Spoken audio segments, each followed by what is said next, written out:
brought to you by Nova शुद्ध घी। जब जब खाए दिल खुश हो जाए, सदियों का नोवा शुद्ध देसी घी, सपना स्वस्थ भारत का।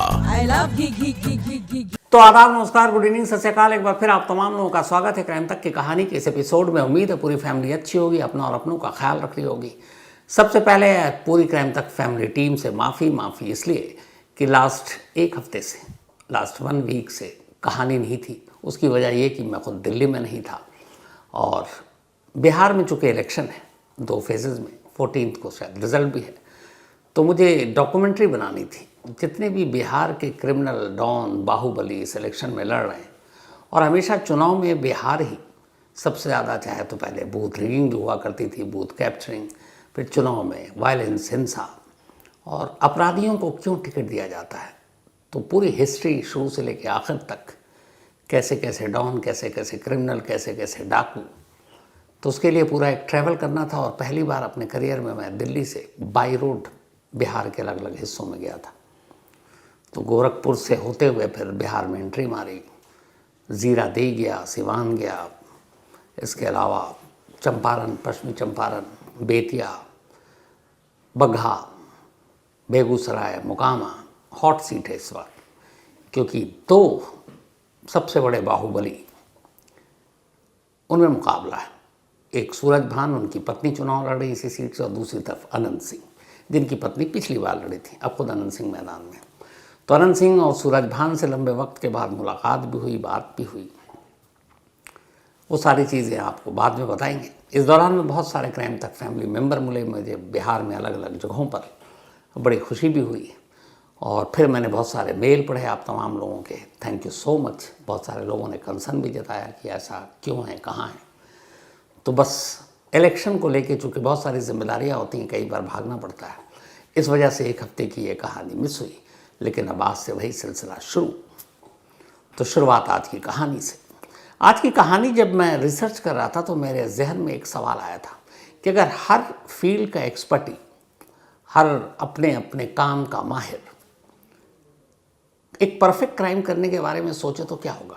फॉर एग्जाम्पल, एक पुलिस वाले जिनका काम है क्राइम को सुलझाना, कातिल को पकड़ना, अगर वही पुलिस वाले के दिमाग में किसी दिन ये खुराफात है कि मुझे एक कत्ल करना है, मुझे एक परफेक्ट मर्डर करना है, तो वो क्या क्या प्लान करेगा। क्योंकि वो क्राइम सीन को सूंघता है, देखता है, छोटी छोटी क्लू सबूतों को पकड़ कर कातिल तक पहुंचता है।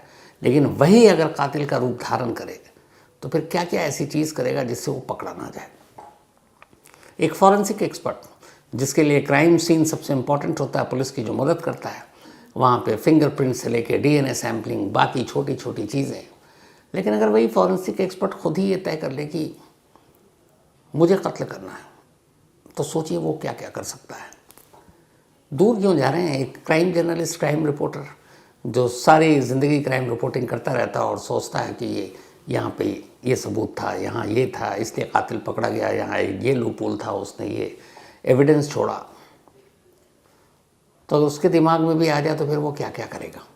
किसी प्रोफेसर के दिमाग में आ जाए कि एक परफेक्ट मर्डर करना है तो क्या करेगा। तो किसी भी पेशे का एक्सपर्ट अगर कभी उसके दिमाग में, हालांकि खुदा ना करे ऐसा हो, लेकिन आए तो क्या क्या करेगा। ये सारे एग्जाम्पल मैंने इसलिए दिए क्योंकि आज की जो कहानी है उसकी जड़ में एक फॉरेंसिक स्टूडेंट है जो अभी पढ़ाई कर रही है फॉरेंसिक की। हो सकता है आगे चलकर वो फॉरेंसिक एक्सपर्ट बनती और फिर बहुत सारे केसेस को सुलझाने में पुलिस की मदद करती। लेकिन अभी जब उसकी शुरुआत ही हुई पढ़ाई की, उसने एक परफेक्ट मर्डर की प्लानिंग कर दी। उसे लगा कि अब तक जो कुछ पढ़ी हूँ उसका फ़ायदा उठाते हुए एक ऐसा कत्ल करती हूँ कि पकड़ ही ना जाऊँ। तो फिर क्या होता है। ये कहानी दिल्ली की है और कहानी 6 अक्टूबर की है। दिल्ली में 6 अक्टूबर को एक जगह है, गांधी विहार कॉलोनी, तिमारपुर इलाके में। रात को फायर ब्रिगेड और फिर पुलिस को खबर मिलती है कि इस घर में आग लग गई। एक धमाके की भी आवाज़ सुनाई देती है, पड़ोसी फ़ोन करते हैं, पुलिस मौके पर पहुंचती है। जिस घर में आग लगी वो आग 4थी मंजिल पर लगी थी। बड़ी मुश्किल से फायर ब्रिगेड वाले आग पर काबू पाते हैं। धमाके की आवाज़ से आस पड़ोस के लोग भी जाग गए थे। अब जब आग पर काबू पाया गया तो फिर फायर ब्रिगेड के बाद पुलिस भी उस कमरे में पहुंचती है। कमरे का मंजर बहुत भयानक था। अंदर तमाम जली हुई चीज़ों के बीच में एक जली हुई लाश थी जो बुरी तरह जल चुकी थी। जब पता करती है पुलिस तो पता चलता है कि ये लाश इसी कमरे में किराए पर रहने वाले 32 साल के एक नौजवान जिसका नाम है रामकेश मीणा उसकी है, क्योंकि और कोई घर में रहता नहीं था। जब पुलिस ने तफ्तीश की तो पता चला कि रामकेश मीणा यहाँ पिछले काफ़ी वक्त से रह रहा था और यहाँ रहकर वो यूपीएससी की तैयारी कर रहा था। शायद उसका सपना आईएएस और आईपीएस बनने का था, तो यहीं पढ़ाई कर रहा था। अब इसके बाद फॉरेंसिक टीम भी मौके पर पहुंचती है। इधर लाश को उठाकर मुर्दाघर भेज दिया जाता है। अब पुलिस तफ्तीश करती है। घर की सारी चीज़ें जली हुई थी। सिलेंडर, जो गैस सिलेंडर था घर के अंदर किचन वाला, वो ब्लास्ट में उड़ चुका था। सारी चीज़ें बिखरी पड़ी थी। ऐसी कोई चीज़ नज़र नहीं आई जिससे पुलिस को ज़रा भी शक हो। जिसने भी देखा क्राइम सीन को यही था कि एक हादसा है, सिलेंडर में ब्लास्ट हो गया। पहले तो ये था कि शायद एसी में ब्लास्ट हुआ है, लेकिन सिलेंडर के ब्लास्ट की वजह से एसी भी डैमेज हो गया था। लेकिन ये था कि एक हादसा है और वो भी सिलेंडर ब्लास्ट। अब लाश को भेज दिया गया पोस्टमार्टम के लिए। पुलिस अपनी तफ्तीश शुरू करती है। तफ्तीश के नाम पर और कुछ था नहीं। जो सबसे आसान तरीका आजकल पुलिस ने सबसे पहले कहा, चलो आसपास के सीसीटीवी कैमरे को खंगालते हैं कि उस रात को ऐसी अनहोनी या अजीब चीज़ तो हुई नहीं थी। जब पुलिस 4 और 5 अक्टूबर की रात, यानी इस हादसे से पहले और हादसे वाली रात, क्योंकि हादसा हुआ था रात के करीब 2 बजे के बाद, तब तक तारीख 5 से 6 अक्टूबर हो चुकी थी। तो 5 अक्टूबर की रात और 4 अक्टूबर की रात सारे सीसीटीवी फुटेज पुलिस खंगालती है। जब पुलिस सीसीटीवी फुटेज को खंगालती है तो अचानक एक तस्वीर पर नज़र पड़ती है। 2 लोग जिनका चेहरा नकाब से ढका हुआ है, लेकिन तस्वीर से साफ है कि इनमें एक लड़का और एक लड़की है। इसी घर में दाखिल होते हुए नजर आते हैं, लेकिन दोनों ने अपना चेहरा ढक रखा था। अब कोरोना या मास्क वाला सिचुएशन तो है नहीं, तो ये बात बड़ी अजीब लगी पुलिस को। या दिल्ली में इतनी ठंड या वो भी नहीं है कि 2 लोग देर रात एक घर में दाखिल हो रहे हैं और दोनों ने अपना चेहरा ढक रखा है। इस एक सीसीटीवी की तस्वीर से पुलिस को लगा कि कहीं ये हादसा की बजाय कोई साजिश तो नहीं है। अब दिमाग घूमा, लेकिन मुश्किल ये थी कि अब वो दोनों कौन है, चेहरा ढका हुआ है, कैसे शिनाख्त करें। खैर पुलिस अपनी तफ्तीश में लग गई। अब पुलिस का एंगल ये है कि एक साजिश है, क्योंकि वो जो तस्वीर दिखा रही है वो ये कि इस घर में जब आग लगी उससे करीब 40 मिनट पहले ये दोनों उस घर के अंदर दाखिल हुए और ये दोनों जब बाहर निकलते हैं उसके चंद मिनट के बाद ही आग जोर पकड़ती है और एक धमाका होता है। तो क्या ये दोनों उस घर में थे जब ये हादसा हुआ? क्या इन दोनों ने जानबूझकर आग लगाई? अब पुलिस के सामने ये सवाल, और पुलिस को लग रहा है कि नहीं, ये मामला अब साजिश का ही है, हादसे का नहीं। लेकिन फिर फॉरेंसिक एक्सपर्ट्स की टीम आती है और पुलिस भी मौके पर क्राइम सीन को देखती है और अचानक अब तक जो आया था इस एक सीसीटीवी फुटेज से कि एक साजिश है, वो बुलबुला बनकर रह गया। क्योंकि फॉरेंसिक एक्सपर्ट ने ये देखा कि घर में जो एंट्री का दरवाज़ा था, एक ही डोर था, उस दरवाजे की कुंडी अंदर की तरफ से बंद थी। अब अंदर की तरफ से बंद थी तो इसका मतलब है जो उस घर के अंदर होगा उसी ने बंद किया, फिर तो बाहर से कोई आ नहीं सकता। और अंदर सिर्फ एक रामकेश। तो सीसीटीवी की 2 तस्वीरें, लेकिन इधर कुंडी का अंदर से बंद होना। पुलिस को लगा वो खामखा शक कर रही है, ये एक सिंपल हादसा है, एक सिलेंडर ब्लास्ट है जिसकी वजह से आग लगी और ये मौत हो गई। तो कुंडी अंदर से लगी होने ने भी पुलिस को एक मैसेज दिया, लेकिन फिर ये भी था कि ये 2 लोग ऐन क्राइम के वक्त इतनी रात क्या कर रहे थे। पुलिस ने फिर भी उस सीसीटीवी के जरिए उसको खंगालना शुरू किया। आखिरकार मेहनत रंग लाई। कुछ कोशिशों के बाद पुलिस को ये पता चला, कुछ गाड़ी के नंबर बाकी जो सीसीटीवी कैमरे और थे उनके ज़रिए, तो उस रजिस्ट्रेशन नंबर से जो आसपास में कहीं पार की गई थी, कि इनमें से जो लड़की है उसका नाम है अंकिता चौहान और जो लड़का है उसका नाम है सुमित कश्यप। ये दोनों मुरादाबाद के रहने वाले हैं। अब पुलिस मुरादाबाद पहुंची, लेकिन दोनों घर पर नहीं थे। दोनों के मोबाइल बंद।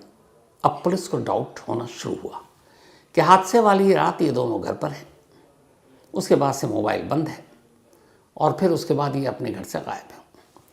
खैर पुलिस ने पूछताछ के बाद अंकिता और सुमित का मोबाइल नंबर लिया और उसके CDR यानी कॉल डिटेल रिकॉर्ड को खंगालना शुरू किया। जब CDR पर नज़र गई तो उस नंबर के ज़रिए पुलिस ने 5 और 6 अक्टूबर के उनके मोबाइल के ज़रिए उनके लोकेशन को ट्रेस करना शुरू किया कि उस रात ये कहाँ थे। सीसीटीवी में वही दोनों थे, चेहरा ढका हुआ था, लेकिन कॉल डिटेल और लोकेशन ने ये पुख्ता कर दिया कि ये दोनों 5 और 6 अक्टूबर की रात रामकेश के उसी फ्लैट में थे जहाँ आग लगी थी। अब ये पुख्ता हो गया, इनका गायब होना, इनका मोबाइल बंद होना, ये सारी चीज़ें अब शक पैदा कर रही हैं। लेकिन फिर लास्ट में पुलिस आकर रुक जाती है एक जगह पर, वो ये कि अगर घर की कुंडी अंदर से बंद है तो फिर ये साजिश कैसे हो सकती है, फिर तो ये एक हादसा ही है। लेकिन इस सवाल का जवाब तभी मिले जब वो दोनों पकड़ में आए। 6 अक्टूबर का हादसा, 12 दिन बीत गया, 18 अक्टूबर की तारीख आती और आखिरकार एक सूचना पर पुलिस अंकिता और सुमित कश्यप दोनों को गिरफ्तार कर लेती है, पकड़ कर लाती है, पूछताछ करती है। दोनों पहले इनकार करते हैं, फिर बताते हैं कि हाँ मैं रामकेश को जानती हूँ। अंकिता कहती है मैं कुछ वक्त तक उसके साथ उसी फ्लैट में रही थी, लिव इन में। मैं भी एक स्टूडेंट हूँ, बीएससी फॉरेंसिक साइंस का कोर्स कर रही हूँ, तो वहाँ मेरा जाना आना था। लेकिन उस रात भी मैं मिलने गई, उसके बाद निकल गई। हादसा उसके बाद हुआ। अब पुलिस वाले के पास भी ऐसा कोई पुख्ता सबूत नहीं, सिर्फ ये कि सीसीटीवी कैमरे में कोई शख्स आए और वो भी जानने वाला, कभी लिव इन में साथ रही है, तो इसमें क्या बुरा है। ये डायरेक्ट एविडेंस कोई नहीं है कि ये हादसा नहीं, एक साजिश है, आग लगाई गई है, सिलेंडर में ब्लास्ट किया गया है और ये कत्ल है, ऐसा एक भी प्रूफ सबूत नहीं। अब पुलिस अपने तरीके से और इन्वेस्टिगेशन करती है। ये दोनों लगातार इनकार करते रहते हैं, दोनों पुलिस के पास हैं, लेकिन केस नहीं खुल रहा। धीरे धीरे पूछताछ के बाद पुलिस अपने नए नए तरीके से नए नए तमाम एंगल की जांच कर रही होती है। सिर्फ एक चीज़ पुलिस को लाकर उनकी पूरी जो शक और सवाल थे वहाँ रोक देती थी, और वो वही थी कि दरवाजे की कुंडी अंदर से बंद है, यानी बाहर से कोई नहीं आया। एक पुलिस अफसर को अब ये बार बार जब सवाल आ रहा था, तब उन्होंने फॉरेंसिक एक्सपर्ट से पूछा कि सीसीटीवी की तस्वीर है, 2 लोग उसी रात आए हैं, टाइमिंग मैच कर रही है, हादसे से पहले ये आए, हादसे के फ़ौरन पहले निकल गए, लड़की का कनेक्शन भी जुड़ रहा है, लिव इन में रही है, लेकिन कुंडी अंदर से बंद। मतलब वो दोनों घर गए, उन दोनों को फिर खुद रामकेश ने विदा किया। विदा करने के बाद वो सोने चला गया और इत्तेफाक से सिलेंडर में आग लग गई। तो ये पॉसिबल है। तो फॉरेंसिक टीम ने कहा बिल्कुल पॉसिबल है। बट फॉरेंसिक टीम को फिर ये जब एहसास हुआ कि बार बार पुलिस वाले कुंडी पर आकर रुक रहे हैं, तो उसने कहा अच्छा ठीक है, इसको फिर से जांच करते हैं। अब फॉरेंसिक टीम ने उस दरवाजे की कुंडी की फिर से जांच की। ये दरवाज़ा कुछ ऐसा था जैसे आमतौर पर बहुत सारे घरों में होता है, एक लोहे के ग्रिल वाला दरवाज़ा होता है। लोहे का होता है, उसमें चौड़ा चौड़ा आप देखते होंगे, पतले पतले रॉड होते हैं, ग्रिल टाइप, और अंदर एक जाली होती है मॉस्किटोज, मच्छर, इन सब से बचने के लिए। तो दरवाजे का पूरा ब्रैकेट तो लोहे का है, चारों तरफ से चौड़ा है, बीच बीच में लोहे के रॉड होते हैं, और फिर उसके अंदर एक जाली होती है, मच्छर वच्छर ना घुस जाए, और उसके बाद अंदर कुंडी होती है। फॉरेंसिक टीम ने अब दोबारा दरवाजे की जांच की। जब जांच की तो पाया कि जहाँ पे कुंडी थी वहाँ पे एक छोटा सा होल था, और वो होल शायद काटा गया था, और फिर उसे वापस मोड़कर सीधा करने की कोशिश की गई। लेकिन वो होल इतना छोटा था, पुलिस वाले ने, बहुत सारे लोगों ने हाथ डालने की कोशिश की, हाथ पहुंचा नहीं वहाँ से कुंडी तक। रामकेश की माँ वहाँ पहुँची, वहीं थी। जब पुलिस वाले के हाथ नहीं पहुँचे तो रामकेश की जो माँ थी, बहुत ज़्यादा उनका वेट भी नहीं था। पुलिस वालों ने कहा कि आप ट्राई कीजिए आंटी। उन्होंने उसी जाली से हाथ डाला कुंडी तक, बहुत ही आसानी से उनका हाथ पहुँच गया, और कुंडी खुल भी गया, बंद भी हो गया, हाथ निकाल लिया गया। अब फॉरेंसिक एक्सपर्ट की टीम समझ गई। इसके बाद अंकिता चौहान को बुलाया गया, सुमित को बुलाया गया, और इसका एक और दोस्त था संदीप, जिसकी उस घर में उस रात मौजूदगी एक और कैमरे से साबित हो गई थी, और ये तीनों मुरादाबाद के थे। सुमित और संदीप से भी कहा गया कि तुम हाथ डालो। उन्होंने हाथ डाला, वो कुंडी तक नहीं पहुंच पाया। जैसे ही अंकिता को कहा गया तुम हाथ डालो, अंकिता ने हाथ डाला और उसके हाथ कुंडी तक पहुंच गए। अब ये क्लियर हो गया कि अगर ये साजिश है तो साजिश की कहानी ये है कि इन लोगों ने ही मारा है। उसके बाद बाहर निकलते वक्त जाली काटी थोड़ी सी, उसके बाद अंदर हाथ डालकर अंकिता ने कुंडी को बंद कर दिया, जाली सीधी कर दी और चले गए ताकि ये लगा कि दरवाज़ा अंदर से बंद है। जैसे ये चीज़ क्लियर हुई, अब फ़ौरन पुलिस ने अपने तरीके से तीनों से पूछताछ शुरू कर दी। जब पूछताछ शुरू कर दी तब अंकिता टूट गई, सुमित भी टूट गया, संदीप भी, और फिर तीनों ने एक ही कहानी सुनाई।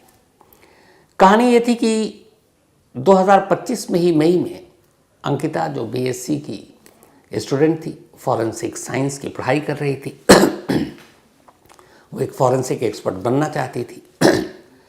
उसकी ज़िंदगी में एक बॉयफ्रेंड था जो मुरादाबाद का रहने वाला था और उसका नाम था सुमित कश्यप। बाद में इनका ब्रेकअप हो गया। ब्रेकअप के बाद अब फॉरेंसिक की पढ़ाई करने के लिए अंकिता दिल्ली आ गई। यहाँ उसने दाखिला ले लिया और पढ़ाई करने लगी। अब उससे रहने के लिए एक जगह चाहिए। इसी दौरान में उसकी किसी इंस्टीट्यूट और कॉलेज में मुलाकात हुई रामकेश मीना से, जो यूपीएससी की तैयारी कर रहा था। उसका ड्रीम था कि एक आईएएस या आईपीएस अफसर बनना। तो दोस्ती के बाद उसे पता चला कि रामकेश रेंट पर तिमारपुर में रहता है और वहाँ कमरा भी एक एक्स्ट्रा है। तो उसने कहा ठीक है, हम वहीं रहते हैं, दोनों दोस्त थे। अब दोनों ने शेयर किया रेंटमेंट और वो एक तरह से लिव इन में रहने लगी। धीरे धीरे वक्त बीता। एक रोज़ अंकिता को पता चला कि रामकेश ने उस घर में रहने के दौरान उसकी कई सारी ऑब्जेक्शनेबल तस्वीरें और वीडियो अपने लैपटॉप में सेव कर लिया। आपत्तिजनक तस्वीरें थी। जब अंकिता को पता चला, उसने रामकेश से कहा कि देखो ये सब डिलीट कर दो, ये ठीक नहीं। रामकेश ने कहा ठीक है करूँगा, लेकिन वो करता नहीं था। धीरे धीरे वक्त बीता। अंकिता को गुस्सा आना शुरू हुआ। उसे लगा कि ये शख्स उसे बदनाम करने की कोशिश कर रहा है। तभी उसने एक रोज़ अपने एक्स बॉयफ्रेंड सुमित कश्यप को फ़ोन किया और उसने कहा कि ऐसे ऐसे मेरे साथ हुआ, मेरी कुछ तस्वीरें हैं जो रामकेश के लैपटॉप में हैं और वो डिलीट नहीं कर रहा है। आगे चलकर इससे मेरी बदनामी हो सकती है। मैंने उसको हर तरह से समझाया पर वो मान नहीं रहा। क्या करें? तो फिर इन दोनों ने मिलकर तय किया कि उसको रास्ते से ही हटा देते हैं और उसके लैपटॉप, हार्ड डिस्क से सारी चीज़ें निकाल लेंगे। फिर उन्होंने अपने एक दोस्त संदीप को शामिल किया। अब जो सुमित कश्यप की कहानी है वो ये कि मुरादाबाद में इसकी एलपीजी की एजेंसी है, लिक्विड पेट्रोलियम गैस।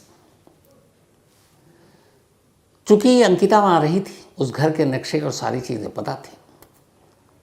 इन लोगों ने बैठ के प्लान किया कि कैसे करना है। अब यहाँ दो एक्सपर्टी रखने वाले, एक जिसको एलपीजी की जानकारी थी, दूसरी जो फॉरेंसिक की पढ़ाई कर रही है और बेसिक जानकारी थी कि क्राइम सीन में क्या क्या हो सकता है, क्या क्या चीज़ें पुलिस को उलझा सकती हैं। दोनों मिलकर अब प्लान कर रहे हैं। लंबी प्लानिंग के बाद ये तय हुआ कि पहले रामकेश को मारेंगे गला घोंट कर। फिर सुमित का रोल ये था कि वो वहाँ पर एलपीजी जो सिलेंडर रखा हुआ है उसके नॉब को उतना ही खोलेगा जिससे धीरे धीरे गैस बाहर है, और वो पाइप उसके सर के पास रख देगा और फिर एक माचिस से घर में आग लगाएगा और इसके बाद वो लोग निकल लेंगे। धीरे धीरे बाद में वो सिलेंडर में जब ब्लास्ट होगा तब घर में कोई नहीं होगा, वो लोग दूर जा चुके होंगे। तो सबसे पहले संदीप, सुमित और अंकिता, इन तीनों ने मिलकर 6 अक्टूबर की रात उसके घर पहुंचे। चूँकि अंकिता पहले से वहाँ रह चुकी थी। उसके बाद उन्होंने उसको गला घोंट कर मार डाला। मारने के बाद उसकी लाश को बिस्तर पर रखा। बिस्तर पर रखने के बाद घर में पड़े जो तेल है, वो पेट्रोल, ये सारी चीज़ें उसके बॉडी पे डाली। आग अभी तक नहीं लगाई। फिर वो सिलेंडर को लेकर आए। सिलेंडर के पाइप को उसके सर के पास रखा। नॉब को इतना ही खोला कि एक साथ पूरा गैस नहीं, जैसे स्लो मोड पे गैस चलाते हैं हम, सेम उतना ही। ये सब करने के बाद इस दौरान में अंकिता ने कहा कि अगर ये पुलिस को यकीन दिला दें कि घर का दरवाज़ा अंदर से बंद है, यानी कोई आया नहीं, कोई गया नहीं, तो फिर शक की गुंजाइश नहीं, एक हादसा ही नज़र आएगा।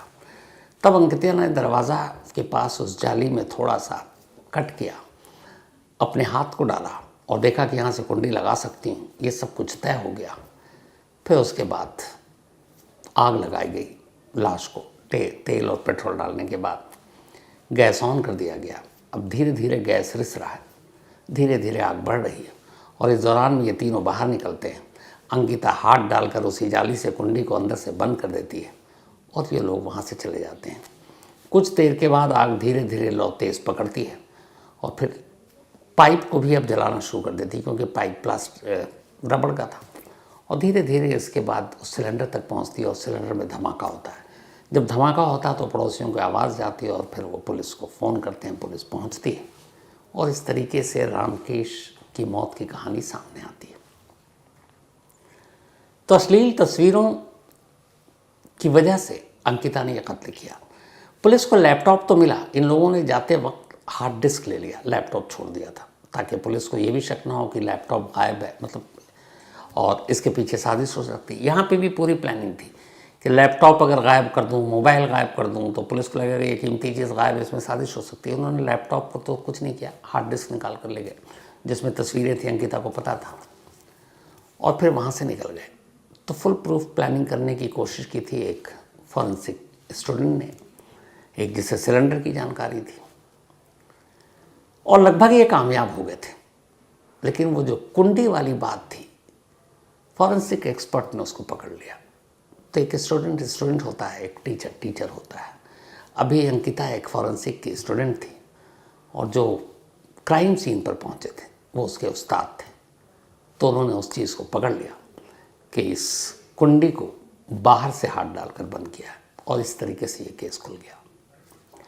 शुरुआत में मैंने कहा था कि अगर हर टीम के एक्सपर्ट ये सोचना शुरू कर दें कि मुझे एक परफेक्ट क्राइम करना है तो सोचिए कितना ख़तरनाक हो जाता है। पूरा करियर पड़ा था, फॉरेंसिक की पढ़ाई थी, आने वाले वक्त में क्या पता वो एक बेहतरीन इन्वेस्टिगेटर होती, पुलिस की मदद करती, लेकिन अब शायद पूरी ज़िंदगी, पूरी उम्र उसे जेल में काटनी होगी। तो ये थी आज की कहानी। अब आपसे लगातार मुलाकात होती रहेगी। कल मिलते हैं रात 9 बजे किसी नई कहानी के साथ। तब तक अपना और अपनों का ख्याल रखिएगा। Thank you very much.